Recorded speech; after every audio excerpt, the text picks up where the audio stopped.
Now I've got to admit I'm not so good with economics and the world of finance. The complexities of it are just too confusing. But maybe that's the point. Maybe it's meant to be too confusing for the average person, just like it suited the Catholic Church to keep the Bible too confusing for anyone to understand, so that they became the information guardians and could get away with whatever they liked.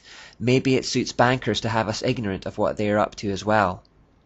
Remember the quotation from the anonymously authored Silent Weapons for Quiet Wars, which said, "The bookkeeper can be king if the public can be kept ignorant of the methodology of the bookkeeping."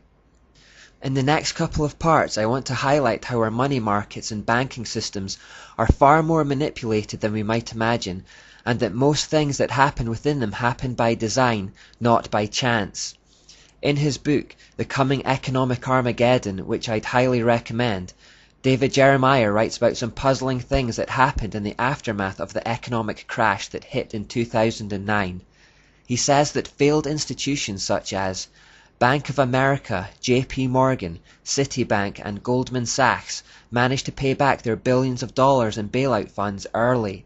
Then, amazingly, in the first quarter of 2010, not one of these banking giants posted a loss. A virtually impossible feat equivalent to 4 Major League pitchers, each pitching a perfect game on the same day. How was such an astounding turnaround even possible? Was some kind of manipulation going on here? Some suspect it was a pre-planned event. He goes on to say, and then there is the strange case of the stock market flash crash miracle of early May 2010. If you're a market watcher, you may have experienced simultaneously apoplexy and angina as the stock market took a frightening bungee ride that Thursday. Call it panic buying, a plunge, a market correction, or some other euphemism, the Dow Jones posted its greatest intraday loss since the crash of 1987. After 2:30 p.m., in just 5 minutes, the Dow dropped 400 to 800 points. It went on to lose nearly 1,000 points in that precipitous dive. At 2:40 p.m., the descent stopped with a curious and startling upward jerk as if the bungee cord had reached its nadir and its rider was sent vaulting back up to the apex. By 3:40 p.m., the Dow had recovered 383.17 points, an almost miraculous recovery in less than an hour. A financial miracle? Maybe not. It would appear there might have been intervention by a behind-the-scenes committee. Again, this isn't my favorite subject, but the economy is so fundamental to what's happening in the world today that we need to cover it. Let's try to understand this a little bit by working through a timeline. Back during the French Revolution in 1790, a man called Mayer Rothschild lived in Frankfurt, Germany, which was the birthplace of the Illuminati, if you'll remember. It has been suggested that the Rothschild family were in fact the financial backers to Adam Weishaupt. The Rothschild family had become incredibly rich by lending money to royalty, particularly Prince William IX of Hesse-Hanau. They discovered that lending to governments and monarchies was far more profitable than lending to individuals. The loans were far bigger and they were secured against the taxes of the people, making them relatively risk-free. This practice gave Mayer Rothschild big ideas, and around that time he made the bold statement that if he could control a nation's money, he could control the nation, regardless of who the political leader was at the time. Just a year later, in 1791, he put his plans into effect by establishing the first bank of the United States. That bank was given a 20-year charter by the American government through a man called Alexander Hamilton, who had served in George Washington's cabinet. Mayer Rothschild also gave his son, Nathan, £20,000 to establish a central bank in London, England. This became known as the Bank of England. Another son, Jacob or James, was told to do the same in France. Another son, Kalman, set up one in Naples for Italy, and finally, Salomon was sent to do the same in Vienna.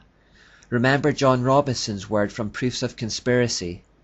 The primary goal of the Illuminist is to get the possession of riches, power and influence without industry, i.e. without working for it. Well, that's basically what money lenders do.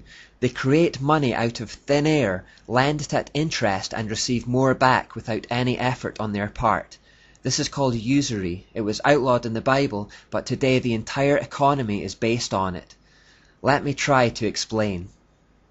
This is a moneylender called Meyer, and this is another guy called John. They live in a brand new country called Freeland. Meyer goes to the newly formed government of Freeland and asks to establish a central bank to issue the currency of the country. The central bank will be privately owned and run. The government agrees. Now John decides he wants to build a house here in Freeland, but no money exists yet, so he goes to Meyer at the central bank and asks for 100 Freeland dollars to build it. Meyer gives him that $100 loan, which represents an immediate debt. That paper money basically says, you are in debt by this much.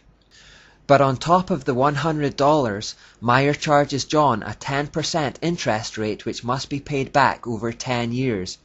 That means that in total, John will have to work to pay back $158.40 over 10 years on the original principal debt of $100. The problem is, there's only $100 in circulation because that's all the Central Freeland Bank has printed. So how does John pay back $158.40 when there's only $100 in circulation? More money needs to be printed so that there's enough in circulation to cover the interest. So John goes back to the bank to ask them to print another $58.40 to loan him so that he can pay back the original debt. The bank conjures that $58.40 out of thin air and issues it to John, but at interest. They want 10% over 10 years on that money as well. So he's now in debt to the tune of $192.40. But there's only $158.40 in the system. So John goes back to ask for more to cover the shortfall again. They issue that at interest as well, and so on and so on. Under this system, there is never enough money in the system to pay off all debts. It keeps John in a perpetual state of debt to the bank. The only way he can meet his payments is if the bank issues more, which puts him further into debt. It's a spiral that grows exponentially and will eventually get out of control. John has to work harder and harder to generate more and more money without ever getting the benefit of it himself. The bank owns more and more of his labor, and more of his earnings are consumed by the repayments. Eventually John will fall into a state of exhaustion and will have to default on his loan, at which point the bank comes in and takes all his tangible assets, such as the house he has built and the land it sits on. So the bank has given out of this nothingness these pieces of paper or numbers on a computer screen that are worth nothing to John, and in return they have sucked up all his real solid, tangible assets that have intrinsic worth. They have gained riches without industry, without working for it. In the process they have also made a slave out of John, who has worked all his days trying to keep up with repayments. They have been parasites on his life. They have been getting richer in the process and leaving him with less and less. That's effectively what is happening in the world today, except the government is a middleman between the bank and John being us, the people. Governments borrow money from privately owned central banks who charge them interest for the privilege. The governments are then instantly in debt, and because the debt has compound interest on it, they need the central bank to issue more money to cover that interest, which they do, also at interest, and the whole thing gets into a spiral. There is never enough money in the system, and there never can be. It was designed that way, because it means that way we can never be debt-free. Never being debt-free keeps us in slavery to the banks. The government then charges their citizens more and more tax to try and keep up with the interest payments to the banks. This means the citizens have to work harder and harder with less and less personal reward. With the sweat of their brow they generate goods and services to sell, only for increasing amounts of their income to be vacuumed up in taxes and debt repayments through the system to the central bank. The citizens become impoverished and enslaved, and the central bank grows wealthier and fatter. A two-tier system is created like that proposed by Plato. Those at the top get richer and the rest get poorer. In the meantime, as the debt spirals, we need to work more, sell more, generate more, consume more. Our businesses try to find new markets, expand into new territories, consuming and destroying more and more of the earth's resources on the way. People in the new markets might not need what we're selling, but we need to sell it to them, so we need to convince them that they need it. Consumerism and materialism spirals out of control. Adverts lie and tell us we need their thing to make us happy, and then when we buy it, they release a newer, better version a year later, and then they tell us we need that one instead.